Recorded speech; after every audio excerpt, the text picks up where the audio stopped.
Hi friends, FM కిచెన్లో స్వాగతం. ఈరోజు బ్రెడ్ చిల్లీ రెసిపీ ఎలా తయారు చేయాలో చూద్దాము.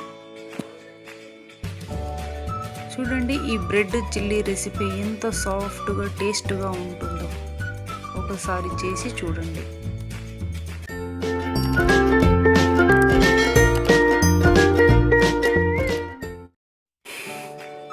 ముందు బ్రెడ్ పీసెస్ను తీసుకొని సైడ్కి కట్ చేసుకోవాలి.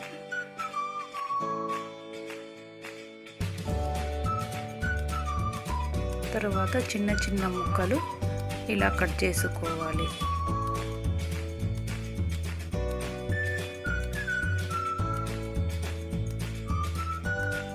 ఒక కడాయి తీసుకొని 2 స్పూన్ ఆయిల్ వేసి, ఆయిల్ వేడైన తర్వాత కట్ చేసిన బ్రెడ్ ముక్కలను వేసి గ్యాస్ సిమ్లో పెట్టి లైట్ బ్రౌన్ కలర్ వచ్చే వరకు రోస్ట్ చేసుకోవాలి.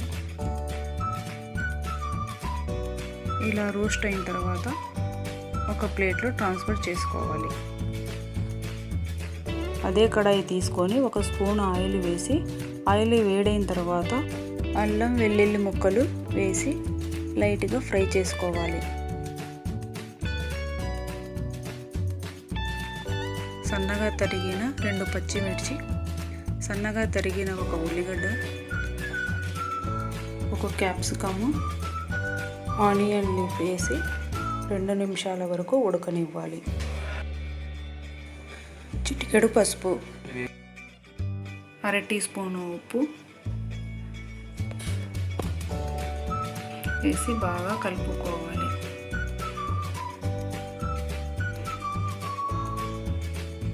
ఎక్కువ ఉడకనీయకుండా 2-3 నిమిషాలు ఉడకనివ్వాలి. ఆనియన్ లీఫ్ కొన్ని వేసుకోవాలి. మళ్ళీ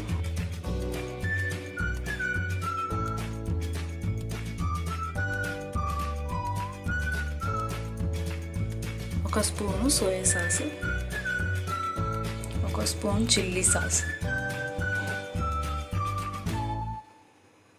2 స్పూన్లు టమాటో సాసు తీసుకోవాలి. మొత్తం బాగా మిక్స్ చేసుకోవాలి. ఇలా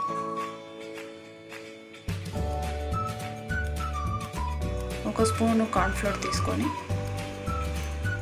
కొన్ని వాటర్ కలుపుకోవాలి. కొన్ని వాటర్ కలిపిన తర్వాత ఈ లిక్విడ్ దాంట్లో వేసేయాలి. వేసి ఉండలు కట్టకుండా కలుపుకోవాలి. 1/2 టీ స్పూన్ కారం పొడి వేసి కలపాలి. రోస్ట్ చేసిన బ్రెడ్ ముక్కలను ఇందులో వేయాలి. గ్యాస్ బంద్ చేసి ఒక సర్వింగ్ ప్లేట్లోకి ట్రాన్స్ఫర్ చేసుకుందాము. Bread chilli recipe ready. ఈ రెసిపీ మీరు కూడా ట్రై చేసి టేస్ట్ ఎలా ఉందో కమెంట్ బాక్స్లో తెలియచేయండి. ఈ రెసిపీ నచ్చినట్టయితే లైక్ చేయండి, షేర్ చేయండి. ఈ ఛానల్ను సబ్స్క్రైబ్ చేసుకోండి. పక్కనే ఉన్న బెల్ను ప్రెస్ చేయండి. Thank you for watching this video.